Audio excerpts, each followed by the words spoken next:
पेड़ हमारे जीवन में कितना महत्व रखते हैं इस वीडियो की मदद से आप जान पाएंगे। आज हम हैं पथमेड़ा की जो नंदगांव गौशाला है वहां पर, राजस्थान में ये स्थित है। तो आज हम आपको बताएंगे कुछ ऐसे दिलचस्प पेड़ों के बारे में जो कहीं ना कहीं औषधि हैं और वरदान है हम सभी के लिए। हमारे साथ मौजूद हैं, आपका शुभ नाम?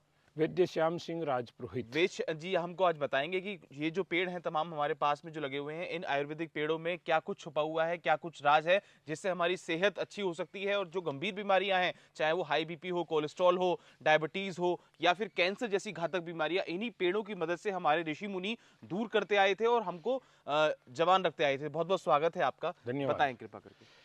यह जो दिख रहा है, जो ये अमलतास है, जिसके ये फल डंडी के रूप में हरे दिखाई देते हैं, जब ये परिपक्व होते हैं तो ये काले पड़ जाते हैं। इसको अमलतास के साथ साथ इसको अंग्रेजी में केशिया फिस्टुला कहते हैं। फिस्टुला एक मल द्वार के अंदर बीमारी होती है, जिससे मल द्वार के साथ साथ में पश निकलने लग जाती है और वो बहुत गंदी बीमारी होती है। उसको ठीक करने में इसकी बहुत बड़ी उपयोगिता होती है, इसीलिए इसका नाम भी केशिया फिस्टुला है। वो फिस्टुला की बीमारी के अंदर बहुत अच्छा काम करता है।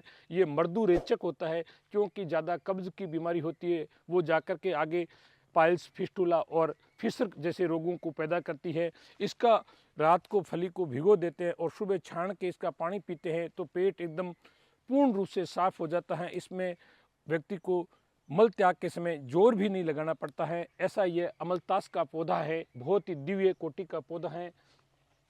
और आप आगे पधारें। इसके साथ ही ये हमारी शतावरी है। शतावरी बहुत दिव्य औषधि मानी जाती है, जो शुक्र जनन का काम करती है। आज व्यक्ति के अंदर खान पान अच्छा न होने की वजह से तथा मानसिक परेशानी ज़्यादा होने की वजह से पौष शक्ति धीरे धीरे कम होती जा रही है, और पौष शक्ति कम होने की वजह से विवाह उपरत संबंध होते हैं, दिन प्रतिदिन बिछड़ते जा रहे हैं। ऐसे समय में यदि हम शतावरी जैसे औषधि का उपयोग किया जाए तो इसको देसी व्याग्रा भी कह दें तो इसमें अन्योचित नहीं है। ये देसी व्याग्रा की तरह काम करती है। ये पौष शक्ति को बढ़ाती है, ये इस पर मोटिलिटी को बढ़ाती है, तथा गायों के अंदर इसका यदि उपयोग किया जाए तो दूध की मात्रा को बढ़ाती है। पहले माताओं के 6 से 7 महीने तक बच्चा स्तनपान करता था। आज दुर्भाग्य है कि ऐसी औषधियों का उपयोग न करने की वजह से बच्चा दूध से वंचित रह जाता है और पाउडर वाला दूध पीना पड़ता है। ऐसी माँ जो अपने बच्चे को दूध भी पान नहीं करा सकती हैं, वो माँ कहलाने की अधिकारी भी नहीं होती है। ऐसी स्थिति में यदि शतावरी का दूध के साथ उपयोग किया जाए तो उस माँ के दूध की बच्चे के लिए कभी कमी नहीं रहेगी। ऐसी हमारी शतावरी है। ये पास में जो दिखाई दे रहा है ये आंवला है। आंवला को धात्री भी कहा जाता है। धात्री वो होती है जो माँ के समान उसको दूध पिला करके बड़ा करती हैं, जैसे पन्नाधाई का नाम धात्री के रूप में आता है। इसी प्रकार यदि आंवले का उपयोग किया जाए तो ये उसको उम्र को स्थिर भी कर देता है, साथ साथ में उसको युवा शक्ति भी प्रदान करता है, पौष शक्ति को भी बढ़ाता है, ताकि उसके जीवन पर्यंत जो उनके वैवाहिक संबंध बने रहें। इसके लिए हमारे ऋषि मुनियों ने इन पौधों की कल्पना की थी और इनका मानव जीवन में क्या उपयोग है उसको बताया था। हमारे आयुर्वेद का मुख्य उद्देश्य यही है, स्वस्थ और दीर्घायु को कैसे प्राप्त करें, उसके लिए पूरा प्रयास था। परंतु आज अच्छा अन्न फल सब्जी का उपयोग न होने की वजह से, जैविक अनाज औषधियों का उपयोग न होने की वजह से आज युवावस्था में भी बुढ़ापे जैसे लक्षण दिखाई देने लगे हैं। जिस चेहरे में कभी डिम्पल पड़ा करते थे, आज वहाँ पिंपल पड़ रहे हैं, का रिंकल पड़ रहे हैं। इसलिए हमको वापस ऋषि मुनियों के बताए हुए मार्ग पर चल करके पुनः अपने को युवावस्था प्राप्त करनी है। इस प्रकार आप आगे पधारें हैं। इसको बेहड़ा के नाम से जानते हैं, जो त्रिफला के अंदर एक घटक होता है, हर्ड, बेहड़ा और आंवला। ये बेहड़ा बहुत ही उच्च कोटि का फल होता है, जिसके उपयोग जो अपने आंत के अंदर जो आम बनता है, म्यूकस बनती है, उसको निसारक में काम आता है। आंवले के साथ जब ये जुड़ जाता है, हर्ड के साथ जुड़ जाता है, तो इसकी गुणवत्ता और ज़्यादा बढ़ जाती है। तब ये पेट साफ करने के साथ साथ आँखों के लिए भी बहुत बड़ा चमत्कारिक औषधि की तरह काम करता है।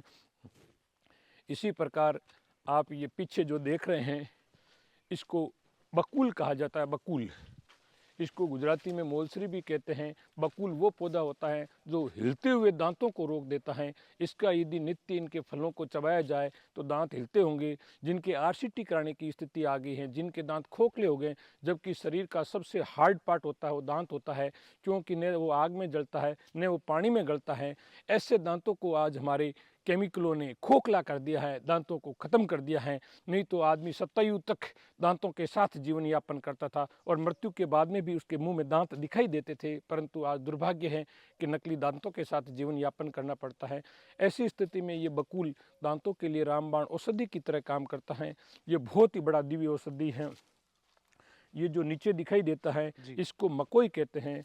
मकोई एक वो पौधा होता है जब किडनी काम करना कम कर देती हैं, क्रिएटिनिन बढ़ जाता है, यूरिया बढ़ जाता है और पेशेंट डायलिसिस पर चला जाता है, उस स्थिति में ये क्रिएटिन लेवल को कम करके वापस किडनी को सही संचारू करने में मुख्य भूमिका अदा करता है। इसको मकोई भी कहते हैं, इसको काकमाची भी कहते हैं। ये जंगली औषधि है परंतु बहुत उच्च कोटि की और गुणवत्ता मकोई तो पहले देखा जाता था गांव में ऐसी हो जाती थी, अपने आप ही हो जाती ये थी। वैसे ये एक खरपतवार के रूप में जानी जाती है, परंतु खरपतवार अपनी बुद्धि की कमी की वजह से हम उसको खरपतवार कहते हैं, वरना ये सबसे उच्च कोटि की औषधि के अंदर इसकी गणना होती है। और कहीं ना कहीं जो हमारी गाय माता होती थी वो पहले जब जाती थी पशु चरने जब जाते थे तो वो इसी तरीके की जड़ी बूटियों को वो चर के आती थी। गौ माता को माँ इसीलिए कहा गया है, माँ हमेशा संतान के लिए उपयोगी जो चीज़ होती है उसी को उपयोग करती है, दूसरी औषधि को उपयोग नहीं करती है। हमारे आयुर्वेद में यहाँ तक कहा गया है, नन औषधि भूतम जगति किंचित द्रव्यम उपलब्धे। हमारे वन के अंदर ऐसी कोई वनौषधि आज तक पैदा नहीं हुई है जो मनुष्य के लिए कल्याणकारी नहीं है। मनुष्य के लिए हर औषधि कल्याणकारी है, परंतु हम चिकित्सक जगत जो वैद्य कहलाते हैं उनका धीरे धीरे इस पद्धति से मोह भंग हो रहा है और उसको औषधीय पौधे का जो पहचान होती है कम होती जा रही है। उसकी वजह से आज वो टेबल एक सेल्समैन की तरफ बढ़ते जा रहे हैं, जबकि चिकित्सक वही होता है जो यावावर होता है, जो घूमता है फिरता है और वन औषधियों से बातें करता है, वही एक ऋषि परंपरा का चिकित्सक कहलाता है। उसके लिए किसी बिल्डिंग की जरूरत नहीं होती है, वो जहाँ खड़ा होता है वहीं भी औषधि के द्वारा मनुष्य को आरोग्य प्रदान करता है। ये किस चीज़ का पेड़ है? ये लिली है। अच्छा, ये लिली है, ये भी बहुत उच्च कोटि की इसके अंदर उपयोगिता के अनुसार देखी जाती है। उसके पास में देखोगे तो एक सहदेवी है, ये सहदेवी सहदेवी इसको वर्नोनिया साइनेरिया कहते हैं। ये बहुत उच्च कोटि की चीज़ है, इसको तांत्रिक विद्या में भी उपयोग करते हैं। इसकी जड़ को यदि रात को तकिए के नीचे लेकर के आदमी सो जाता है तो ये एक तरह से निंद्राकारी भी होती है, बहुत अच्छी निंद्रा लाती है और बहुत अच्छा स्वास्थ्य की दृष्टि से देखा जाए तो इस सहदेवी का मन सहदेवी जो साथ निभाने वाली होती है देवी, हाँ ऐसी इसकी अद्भुत क्षमता मानी जाती है। जो लोग दवाइयाँ लेते हैं और पता नहीं क्या क्या करते हैं रात को सोने मैं के लिए। आपको एक स्पष्ट बता देता हूँ कि दवाई, डॉक्टर, हॉस्पिटल और पैसा यदि ये चारों गठबंधन मिलकर के रोग को ठीक कर देते तो आज महानगरों में कोई बीमारी नहीं होती। वहाँ पर न तो डॉक्टरों की कमी है, न दवाइयों की कमी है, न पैसे की कमी है, न हॉस्पिटलों की कमी है। चारों गठबंधन मजबूत तरीके से खड़े हैं। वहाँ लोगों के घरों के अंदर टी टेबल पर भी ड्राई फ्रूट और ग्रीन फ्रूट मिलेंगे। फिर भी बदकिस्मत है लोग जिनका सुबह सुबह नाश्ता भी टैबलेटों से शुरू होता है, नीचे बैठना भी पड़ता है तो ऊँट की तरह वो किस्तों में बैठते हैं, कभी इधर हाथ कभी उधर हाथ, बैठ जाते हैं तो उठ नहीं पाते हैं क्योंकि उनका आहार विहार बहुत गलत है, उनकी दिनचर्या गलत है। कोई भी व्यक्ति आहार विहार को चैलेंज देकर के लंबे समय तक जीवित रह सकता है पर जीवन का आनंद कभी भी नहीं ले सकता है। अच्छा वैद्य जी बताइए कि जैसे ये जो तमाम पेड़ पौधे आपने बताए जो औषधि वाले हैं, तो अगर इसकी खेती भी किसान करें तो उससे भी अच्छा मुनाफा कमा सकते हैं? बहुत अच्छा कमा सकते हैं। ये जो सामने दिखाई देती है ये द्रोण पुष्पी है। इसके पत्ते के अंदर भी फूल निकलते हैं, आप देखेंगे तो इसको द्रोण पुष्पी, इसको गुमा के नाम से भी जानते हैं। ये सर्पदंश होने के बाद में इसके पत्तों का सरस नाक में डालने से सर्पदंश का प्रभाव तुरंत कम हो जाता है। ये वनौषधि वहीं होती हैं जहाँ पर सर्प ज़्यादा होते हैं।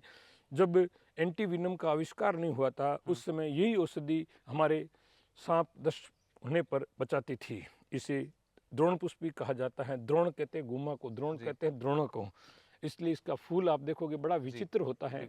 हाँ, तो ये हमारे ये ऐसा कहा गया है कि ऐसा कोई रोग नहीं है चरक के अंदर कहा गया है कि कोई वन औषधियों से दूर हो सकता है और जहाँ रहता है उसके आसपास ही उस वन औषधियों से वो रोग ठीक हो जा सकता है। हमारा गलत आहार और गलत विहार की वजह से आज हम दिन प्रतिदिन रोगी हो रहे हैं और सब कुछ पद्धतियों का उपयोग करते के बाद में स्वास्थ्य गिरता जा रहा है। आज एक टाइम था एक आदमी 1 कुंटल की बोरी उठा करके नॉर्मल चाल से चल लेता था और आज अपना खुद का वजन लेकर के भी स्वस्थ व्यक्ति की तरह नहीं चल पाता है। तो इसके पीछे कहीं न कहीं हमारी जो आहार और विहार की पद्धति जो ऋषि परंपरा के विपरीत होने की वजह से आज हम इस स्वास्थ्य को देख रहे हैं। जी, बहुत अच्छा लगा आपसे चर्चा करके, आपसे बातचीत करके। आशा करते हैं कि हमारे जो तमाम किसान हैं वो भी औषधि पौधों की खेती करने का प्रयास करेंगे, या कुछ ऐसी औषधियाँ हैं जो अपने घर पे भी हम उगा सकते हैं, जैसे अपने टेरेस अश्वगंधा पे भी है, उगा सकते हैं। अश्वगंधा है, अश्व जी, कहते हैं घोड़े को, जी। घोड़े जितनी जो ताकत देता है उसको अश्वगंधा कहता है। उसकी जड़ का यदि उपयोग आदमी दूध के साथ घर पे करने लग जाए हुँ, तो उसके जीवन पर्यंत कभी घुटनों का दर्द नहीं हो सकता है, क्योंकि घोड़ा कभी नीचे बैठ के नहीं सोता है। हुँ। उसके घोड़े के सबसे ज़्यादा जो मजबूत होते हैं घुटने होते हैं, इसलिए अश्वगंधा को किसान का साथी कहा जाता है। और ये किसान के हर खेत में खरपतवार की तरह उगता है। यदि उसको विधिवत एक एग्रीकल्चर की तरह से उगा करके उसको आप धन के रूप में भी अर्जित कर सकते हैं, ऐसा हमारा अश्वगंधा होता है।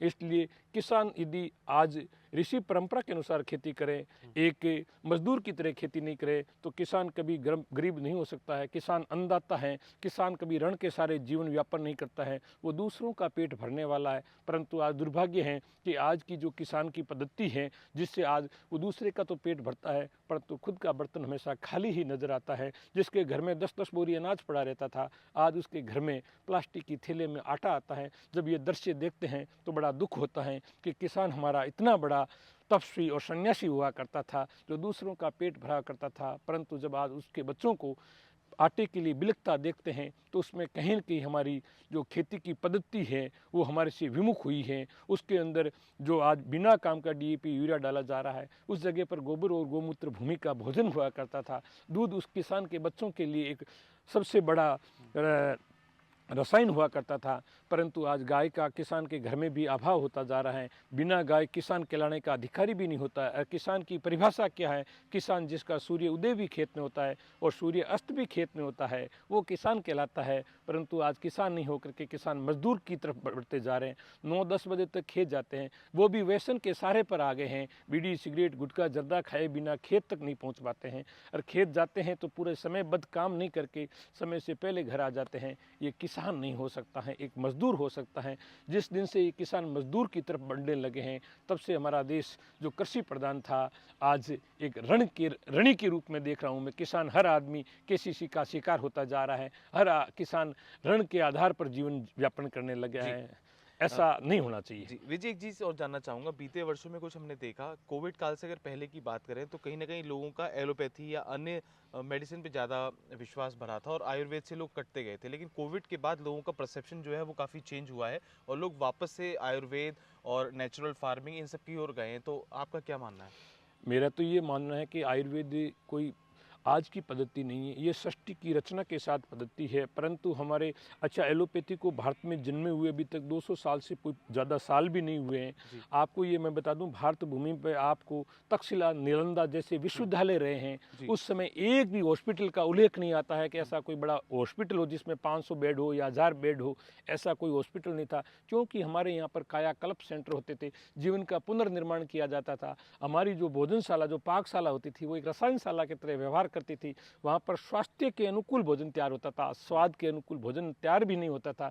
तब हमारे पूर्वज घी खाते नहीं थे, पीते थे। इसलिए चारवाक नाम के दार्शनिक ने यहाँ तक कह दिया है, यावत जीवे सुखम जीवे रणम करतम घरतम पियत। मन घी के लिए रण भी करना पड़े तो करके पी लो। जब शरीर में ताकत होगी तो जिसने उधार दिया वो भी मांगने नहीं आएगा। तो ये जो एक चालाकी से हमको एलोपैथी की को हमारे समाज में स्थापित की है, उसके परिणाम आज हम भुगत रहे हैं। वरना 500 साल 1000 साल पुराने आपको मंदिर मिल जाएंगे, एक भी हॉस्पिटल क्यों नहीं मिलेगा? क्या ऐसा जीवन का कोई कालखंड आया है जब जीने की चाहत कम हो गई हो? ऐसा कालखंड धरती पर कभी नहीं आया है। हमेशा आदमी स्वस्थ और दीर्घायु प्राप्त करने के लिए प्रयासरत रहा है, परंतु आज देखते देखते आदमी आज दवाइयों पर अपना जीवन का निर्वाह करने लगा है। घर में दवाइयों के लिए अलग से बजट होने लग गया है। क्या हमारा ये दुर्भाग्य नहीं है? आज छोटे छोटे नोनियाल है, जिन बच्चों को सफ़ेद गोमाता का दूध मिलना चाहिए, आज उनको चूने जैसा पानी मिल रहा है। इसलिए बच्चे भी अनेक रोग लेकर के बड़े हो रहे हैं। आज एक माता के 10-10 संतान हो जाती थी तो भी उसकी बच्चेदानी बाहर नहीं निकलती थी। क्यों? कि एक डिलीवरी पर 15-20 किलो गाय के घी का सेवन करती थी। माँ का पुनर्जन्म होता था, नए निखार के साथ माताएं वापस समाज में आती थी। परंतु आज 20 लीटर ग्लूकोज का पानी पी करके प्रसव पीड़ाविहीन डिलीवरी हो रही है। इसलिए एक ही डिलीवरी के बाद में शरीर ऐसा लगने लग जाता है जैसे 10 बच्चों की माँ जैसी नज़र आती है। घर में झाड़ू निकालते निकालते चक्कर आ रहे हैं। क्या उनकी संतान अब शेरों जैसी हो सकती है? असंभव चीज़ है। परंतु अभी समय है, अभी भी हम चेत जाएं तो ठीक है, वरना समय अपने हाथ से निकल जाएगा। आने वाली जो पीढ़ियां होगी हमको ज़रूर पूछेगी कि हमको जो पूर्वजों से जो विरासत में जो पौरुष शक्ति मिली थी, उस शक्ति की ज़रूरत है। आपकी 3 मंजिल के मकान की ज़रूरत नहीं है, उसको चढ़ने के लिए हमारे घोड़ों में ताकत नहीं रही, उस पर चढ़ेगा कौन? बना तो दोगे। आज घर में खड़े खड़े लेटरिन जाना पड़ रहा है, बैठ के जाया नहीं जाता, बैठ जाता उठ नहीं पाता है, ये स्थिति हो रही है। तो इसलिए अगली पीढ़ी के प्रति हमारे कुछ दायित्व भी हैं, उनका निर्वाह करना हमको बहुत ज़रूरी है। जी, तो आशा करते हैं ये वीडियो आपको ज़रूर पसंद आएगी। ऐसी तमाम वीडियोज़ के लिए हमारे साथ बने रहें, देखते रहें खबर किसान की। धन्यवाद।